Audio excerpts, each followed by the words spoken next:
Hello guys, you're back with our next lecture. In this lecture, let us go through the next topic, that is recoverability and non-recoverability and cascadelessness and cascadable, guys. Okay, so first let us start with the non-recoverable schedulers. So what is a recoverability, guys? So if some issue comes, if you are able to recover back to the original state, that is nothing but a recoverable, right? So what does a non-recoverable means? So we cannot recover to the back state, right? Yes. So what is a simple example, guys? So this is a simple example, right? Yes. So please concentrate. Okay, so assume that so I think everyone has already seen this example, right? Yes. So observe here carefully. So transaction T1 read the value of X and wrote the value of X. So assume that the initial value of X is a 1. So it updated it to 10. Okay, so after that, that value has been read by T2. So now T2 read the value and it got a 10 as its result, and it has been committed it. So basically T2 knows that the value of X is a 10, but in reality it committed, but after that a failure has been occurred. So at this time, if the failure has been occurred, indirectly we need to roll back, right? Yes. So what T1 does is T1 says that I'm going to redo the value. So now the 10 has been updated to 1. Okay, so indirectly once this update has been done backwards, so indirectly now it is here, right? So with respect to T1, but T2 originally should read the value of 1, right? Because in between it is a 10, but it is not permanent because it did not commit. Before committing only, it has some failure. So indirectly here the order of a commit is really bad, right? Yes. So here this committed first and this needs to commit, but it has a failure. So at that time it read some unwanted value, and this particular scheduler is now not recoverable, guys. You cannot recover the value from this because this read the value and it has left already. It has committed itself. So now this is a huge issue, right? Yes. So this type of a scheduler is nothing but a non-recoverable scheduler. Okay. So a scheduler in which for each pair of a transaction Ti and Tj such that Ti reads a data item previously returned by Ti when the commit or abort operation on Ti appears before Tj.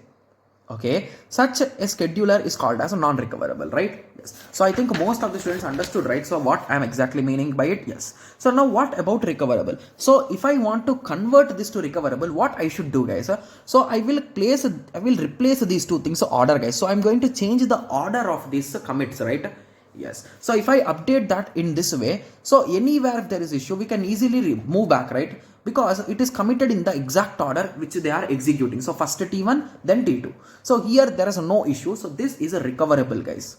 So now I hope everyone is understanding, right? So changing C order, we are in safe zone. So now it is a safe, right? Yes. Okay.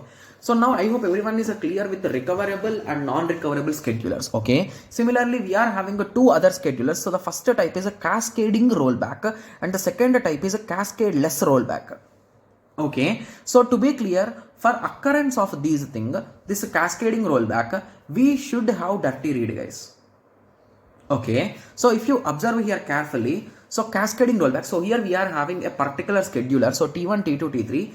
Each of them is internally performing dirty read, right? So someone is writing some value, you are reading that value. Someone is writing some value, you are reading that value. So that is indirectly dirty read, right?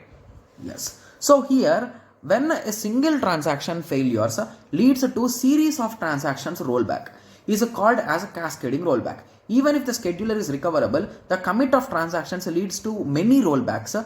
If a scheduler fails before T1 commits, all the schedulers T1, T2, T3 should roll back. So assume that here T1 wrote a value and that value has been read by T2 and T2 wrote a value that has been read by T3. So assume that suddenly T1 has crashed here. So before committing only they have crashed. So now what will happen, guys? So now T3 should recover back or roll back. Similarly T2 should also roll back. Similarly T1 should also roll back. So this is nothing but a cascading rollback. So because of one person, two people are rolling back. That is nothing but cascading. So many people are cascadingly roll back, right? Yes. Okay. Yes. Okay. So now let us go through cascadeless rollback. So here there is no issue of that cascading. So basically what is cascading in simple words? It is due to one you are going to recover or roll back. Yes. Yes. So what is the solution? So a simple solution is instead of waiting for commit to everyone to complete, why not push this commit above, guys? So that is what cascadeless scheduling is, guys. Got it?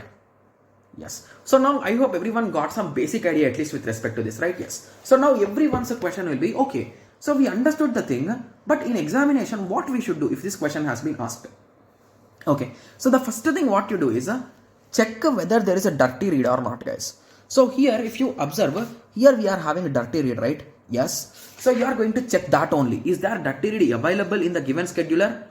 Yes or no? If it is not available, you can 100% say that it is recoverable and cascadelessness, because the only issue when we get is when there is a dirty read available, guys. So only when there is dirty read available, you will end up with issue. If it is not having dirty read, you can directly say that it is recoverable as well as cascadeless, right? Yes. But if a dirty read is present, okay, so if a dirty read is present, you can 100% say that it is not cascadeless, and you need to check for commits order, guys. Okay, so now you are clear with this cascadelessness, right? Yes. So it is not cascadelessness, right? Yes. So that is nothing but cascading rollback will be there in it, right? Yes. Okay. So now you need to check the order of commits. So if the order of a commit is the same in which a dirty read is done, then you can say that it is recoverable, otherwise not. So if you observe here carefully, so the dirty read order is a T1 to T2, T2 to T3, and the commit order is a T1, T2, T3. So both of their order is the same, right? Hence this is recoverable, guys. Okay, so if it is not in the same order, you will say that it is not recoverable and it is not cascadelessness. Got it? Yes. So now I hope everyone got a clear idea with respect to this particular flowchart, right? Yes. So if you are clear with this flowchart, you can clearly say that whether a particular schedule is recoverable or not recoverable, or cascadelessness or cascading rollback, right? Yes. So now I hope everyone got a clear idea, right? Yes. Okay. So in the next lecture, we'll be starting the discussion with respect to protocols, guys. So till now we discussed how you are going to arrange and what types of arrangements we can do and all those things, right? Yes. Okay. So in the next lecture, we'll be starting the discussions with respect to protocols. So in the next lecture, we'll be discussing about time stamping, I think. So yeah, time stamping method. Okay. Yes. So let us meet in the next lecture and start the discussion about this concurrency control protocols. Okay. Yes. So let us meet in the next lecture. Thank you. Thanks for watching. Like, share and subscribe for more awesome videos like this. Thank you.